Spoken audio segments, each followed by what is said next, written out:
Chapter 3 After High School Life, Summer Vacation.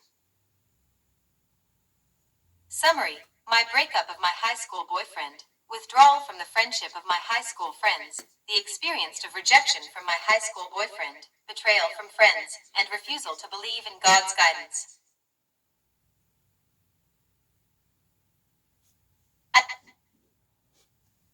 I felt that my life was emptier and lonelier after I decided to break up with my high school boyfriend. That emptiness was intensified by my decision at the same time to pull away from some of my school classmates, many of whom disliked me anyway. The book of Proverbs 12:26-28, NKJV, which says, "The righteous should choose his friends carefully, for the way of the wicked leads them astray." The lazy man does not roast what he took in hunting, but diligence is man's precious possession. In the way of righteousness is life, and in its pathway there is no death. They were not true friends and considered them succor. 2 months without my lover made my life so empty and lonely. I decided to spend my time selling fruits and snacks to my neighbors to make extra money for school supplies and lunches. The book of Joshua 1:9 NKJV, which says, "Have I not commanded you? Be strong and of good courage, do not be afraid, nor be dismayed, for the Lord your God is with you,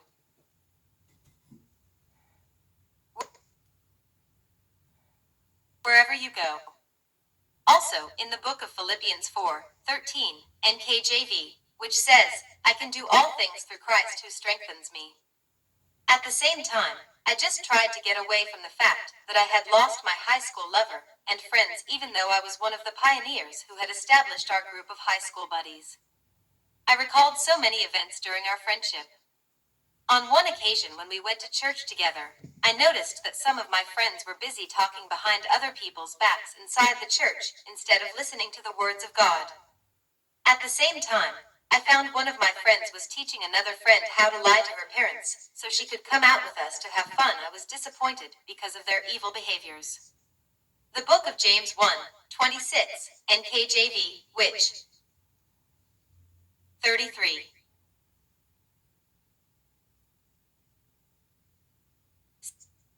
says, "If anyone among you thinks he is religious and does not bridle his tongue, but deceives his own heart, this one's religion is useless." My parents were extremely strict with me, and I felt I must always follow their advice, and I got extremely disappointed because I thought that it was so much fun at beach resorts and elsewhere with my friends. Another thing that hurt me was when several friends who I trusted the most had advised my boyfriend on how to break up with me. I thought they were real friends, but they were not. The book of 2 Corinthians 6:14 NKJV, which says, "Do not be unequally yoked together with unbelievers. For what fellowship has righteousness with lawlessness? And what communion has light with darkness?" During that summer, before a breakup, my boyfriend and I had driven up to the mountain with our friends and with my youngest brother and cousin as our chaperones.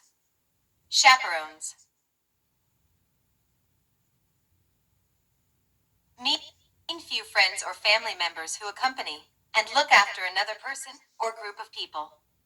I said to my boyfriend, "Hey, let us ride our bicycle. You ride ahead and I will ride behind you." He did not seem to be happy and he replied, "You go ahead and ask your brother to drive for you." That hurt me so much. His response was very insensitive because I felt he had no interest to spend time with me, but was more interested to spend time with our friends by chatting with them. It did really hurt me. I could not help but hold little grudges against him. A month later, my younger cousin came up to me while I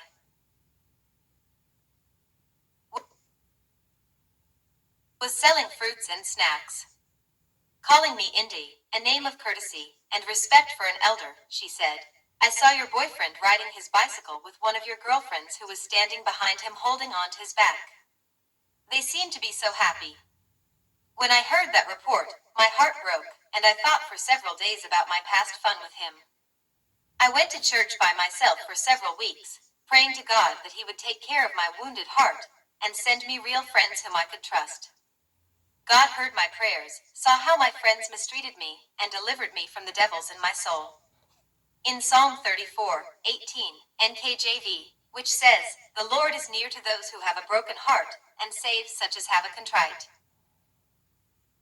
34. Spirit.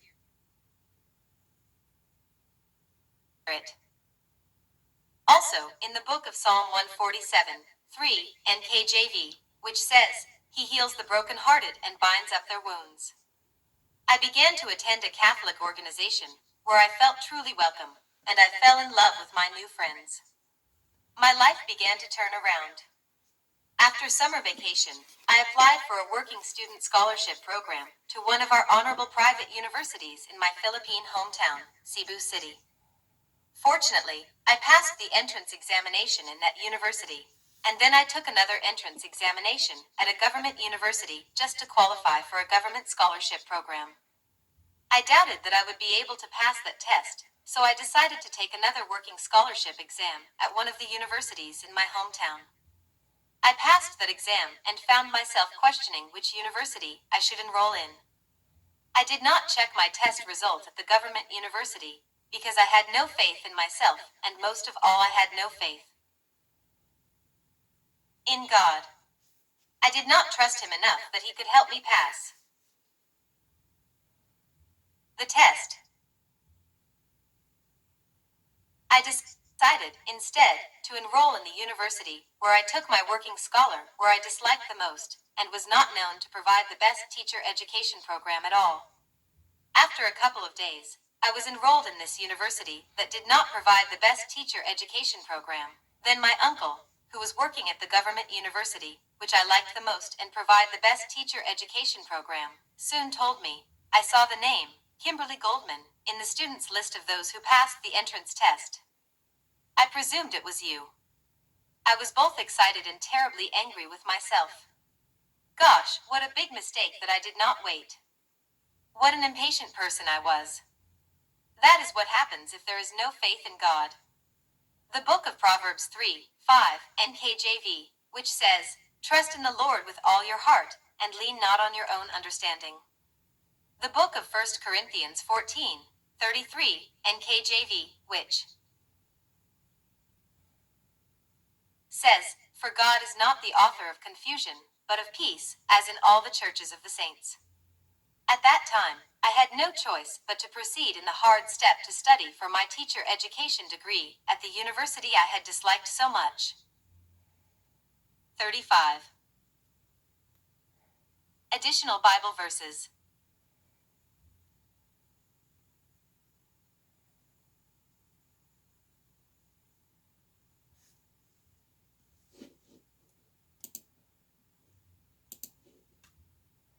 Proverbs 13:20, NKJV. "He who walks with wise men will be wise, but the companion of fools will be destroyed."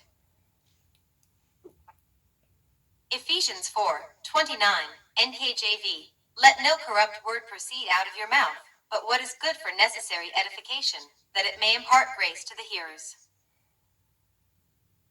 Proverbs 10:18, NKJV. "Whoever hides hatred has lying lips, and whoever spreads slander is a fool." Proverbs 11:13, NKJV. "A talebearer reveals secrets, but he who is of a faithful spirit conceals a matter." Proverbs 16:28, NKJV. "A perverse man sows strife, and a whisperer separates the best of friends." Proverbs 18:8, NKJV. "The words of a talebearer are like tasty trifles, and they go down into the inmost body." Proverbs 20:19, NKJV. "He who goes about as a talebearer reveals secrets, therefore do not associate with one who flatters with his lips." Proverbs 21:23, NKJV. "Whoever guards his mouth and tongue keeps his soul from troubles." Proverbs 26:20, NKJV. "Where there is no wood, the fire goes out, and where there is no talebearer, strife ceases." 36. Matthew 12:36, NKJV. "But I say to you that for every idle word men may speak, they will give an account of it in the day of judgment." Titus 3:2, NKJV. "To speak evil of no one, to be peaceable, gentle, showing all humility to all men.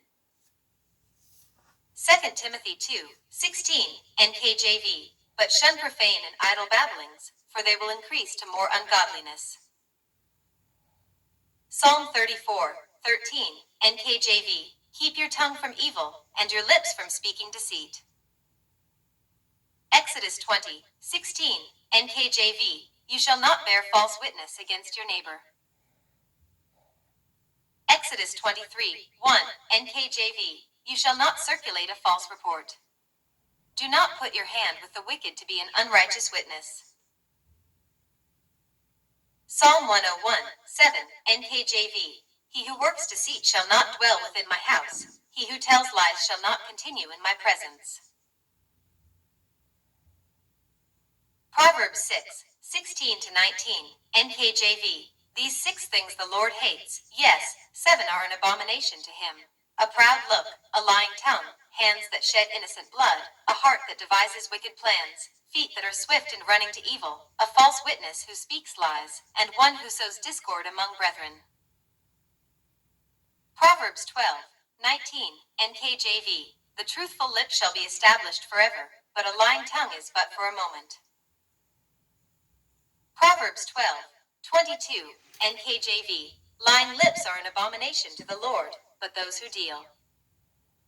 37. Truthfully are his delight. Proverbs 17:4, NKJV, an evildoer gives heed to false lips, a liar listens eagerly to a spiteful tongue. Proverbs 19:5, NKJV, a false witness will not go unpunished, and he who speaks lies will not escape. Proverbs 19:9, NKJV, a false witness will not go unpunished, and he who speaks lies shall perish.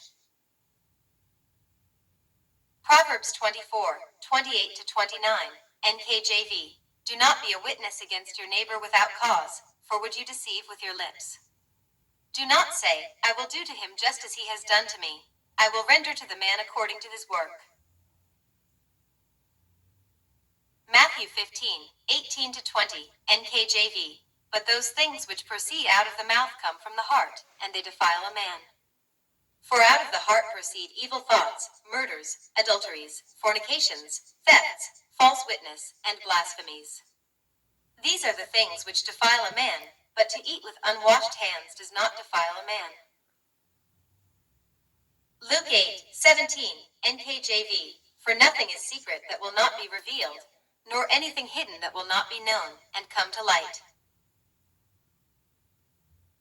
John 8:44, NKJV, you are of your father the devil, and the desires of your father you want to do. He was a murderer from the beginning, and does not stand in the truth, because there is no truth in him.